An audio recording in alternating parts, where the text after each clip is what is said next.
Le père de Mahomet s'appelait Abdallah. Son grand-père Shaïba est plus connu sous le nom d'Abdul Muttalib. La mère de Mahomet s'appelait Amina. Elle est la fille de Wahab. Un jour, Abdul Muttalib fit un rêve dans lequel il se vit creuser le puits de Zamzam qui avait tari et qui s'était rempli de sable. Quand il commença d'exécuter la tâche, après son réveil, il rencontra tellement de peine qu'il fit la promesse à Dieu que, s'il lui facilitait le travail, il lui immolerait son fils en guise de remerciement. Abdul Muttalib réussit à réhabiliter le puits et, après, il tira au sort entre ses fils pour sélectionner celui qu'il devait immoler pour remercier son Seigneur. Le père de Mahomet fut tiré au sort. Abdul Muttalib refit un second tirage au sort, cette fois entre son fils et 100 chameaux. Le sort tomba sur les chameaux. Il immola les 100 chameaux et remercia ainsi son Seigneur. C'est à cause de cet événement que Mahomet se surnommait lui-même le descendant des 2 personnes destinées à l'immolation, faisant allusion d'une part à ce récit sur Abdul Muttalib et d'autre part au récit coranique sur Ismaël qui avait failli être immolé par Abraham, l'ami intime de Dieu. Telle est la version qui nous paraît la plus sûre. Par contre, certains historiens contredisent cette version et affirment que c'est Isaac, et non Ismaël, qu'Abraham avait failli immoler. Il a été rapporté que, pour honorer Mahomet, sa mère et son père avaient été ressuscités pour lui, le temps qu'ils adhérassent à sa religion. Ce privilège accordé à Mahomet fait que ses 2 parents font, dès lors, partie des musulmans et non de la catégorie. Ce récit est un extrait du livre Mahomet, le joyau des vertueux, paru aux éditions L'Harmattan. Abdallah, le père de Mahomet, était l'homme le plus charmant que les gens de son époque aient connu.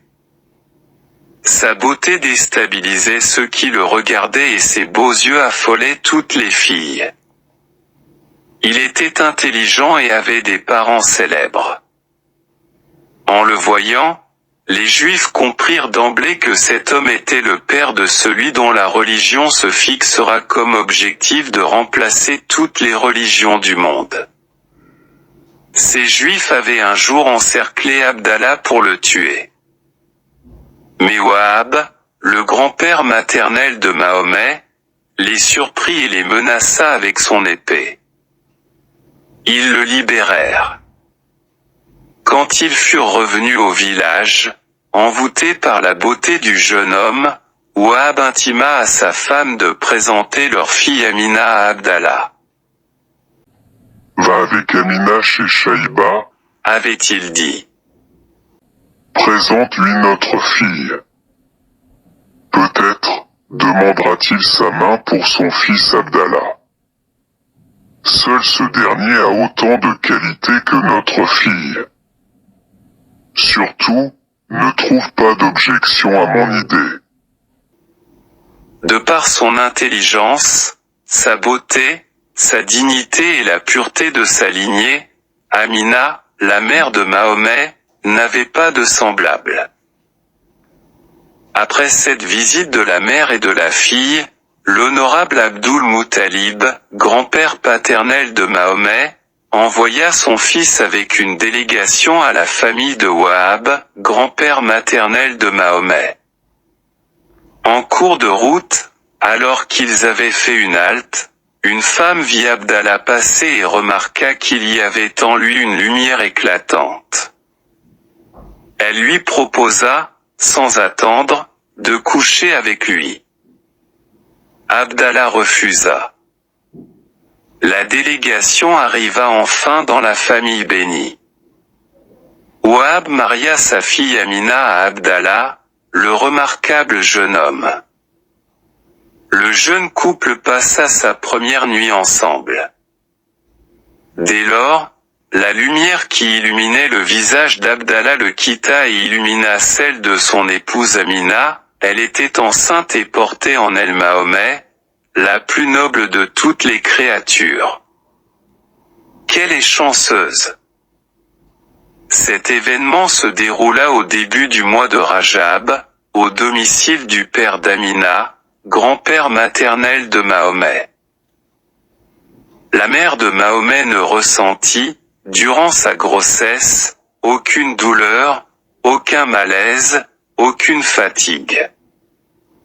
Il lui fut dit dans un rêve: Tu portes dans tes entrailles le roi de toutes les créatures.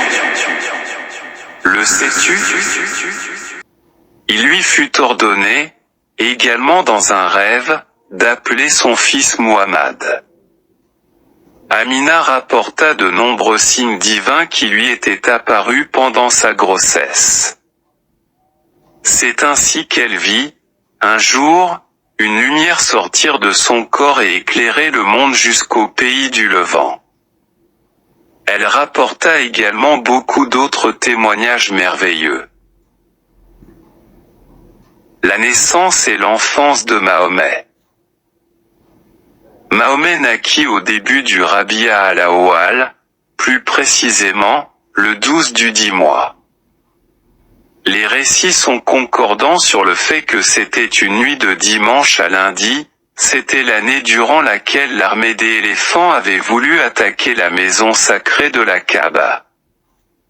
Il y eut, à l'occasion de la naissance de Mahomet, beaucoup de signes évidents évocateurs de sa grandeur. À titre d'exemple, la nuit de sa naissance, en Perse, un feu allumé et constamment surveillé depuis 1000 ans s'éteignit brusquement sans cause, le lac de Tibériade s'assécha en une nuit, les statues qu'adoraient les païens tombèrent et se cassèrent, les balcons du palais de Kisra s'écroulèrent, des personnes virent des étoiles s'approcher de la terre et adresser la salutation.